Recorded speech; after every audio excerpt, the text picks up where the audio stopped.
அஸ்ஸலாமு அலைக்கும் வரஹ்மத்துல்லாஹி வபரகாத்துஹு. தேவையற்றவைகளிலே இருந்து தவிர்ந்து கொள்ளுதல்.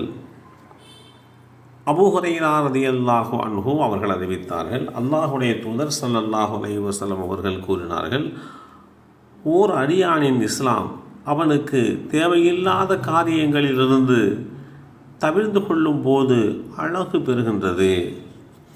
இந்த செய்தி அல் ஜாமிஉ ஸகீர் என்ற நூலிலே 8224 என்ற எண்ணிலே பதிவு செய்யப்பட்டிருக்கிறது.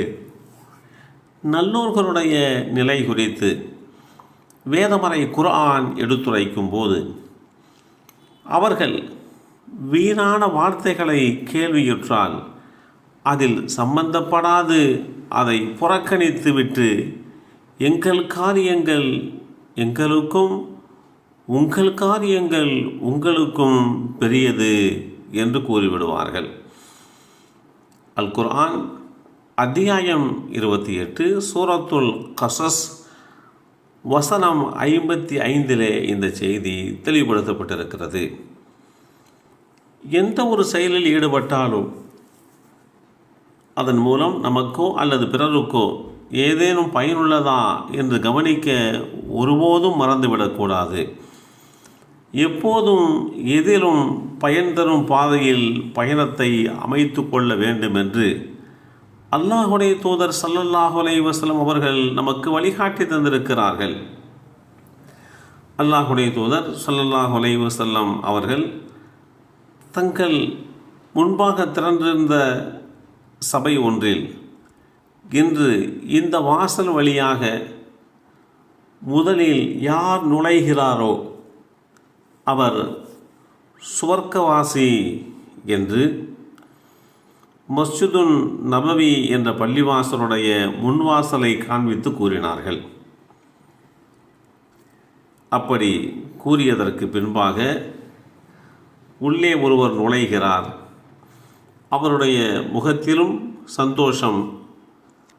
அப்படிப்பட்ட மனிதர் அல்லாஹுடைய தூதரால் புகழப்பட்டவர்.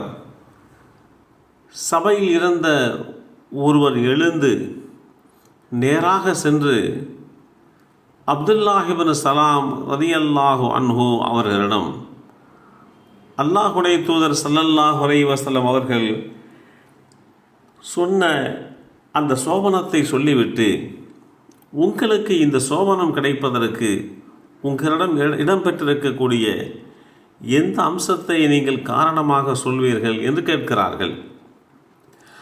அப்போது அப்துல்லாஹ் இப்னு சலாம் ரலியல்லாஹு அன்ஹு அவர்கள், நான் பெரிதும் இது மாதிரி உண்டான விஷயங்களில் நற்காரியங்களில் ஈடுபடுவதாக எனக்கு தெரியவில்லை.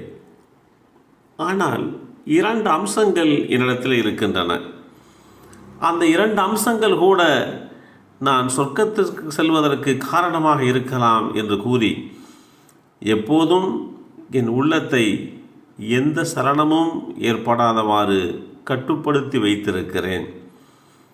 2வதாக, எனக்கு தேவையில்லாத அவசியம் இல்லாத எந்த ஒன்றிலும் நான் தலையிடுவதே இல்லை. இதுதான் என் வாழ்வினில் நான் பிரதானமான நற்காரியங்களாக, என்னை சொர்க்கத்திற்குள்ளே நுழைவிக்கக்கூடிய நற்காரியங்களாக நான் எண்ணிக்கொண்டிருக்கிறேன் என்று குறிப்பிட்ட இந்த செய்தி ஸஹீஹ் இப்னு ஹிப்பான் என்ற நூலிலே பதிவு செய்யப்பட்டிருப்பதை பார்க்க முடிகின்றது. அந்த அளவிற்கு ஒருவர் வாழ்க்கையிலே பிரதானமான விஷயங்களாக கடைபிடிக்கக்கூடிய காரியங்களில் வீணான விஷயங்களில் தன்னை ஈடுபடுத்தாமல் என்றும் தமக்கென்று ஒரு சீரான பாதையை வகுத்து கொண்டு வீணான செயல்பாடுகளில் காரியங்களில் ஈடுபடாது, வீணான பேச்சுக்களை பேசாது, மனித உடலில் அனைத்து பாகங்களையும் வீணான காரியங்கள் செயல்கள் அனைத்திலே இருந்தும் விலக்கி வைக்க வேண்டும் இதுவே நம்மை சொர்க்கத்திற்குள்ளே நுழைவிக்க செய்வதற்கு உண்டான சரியான காரணங்களாக அமையப்பெற்றிருக்கின்றன.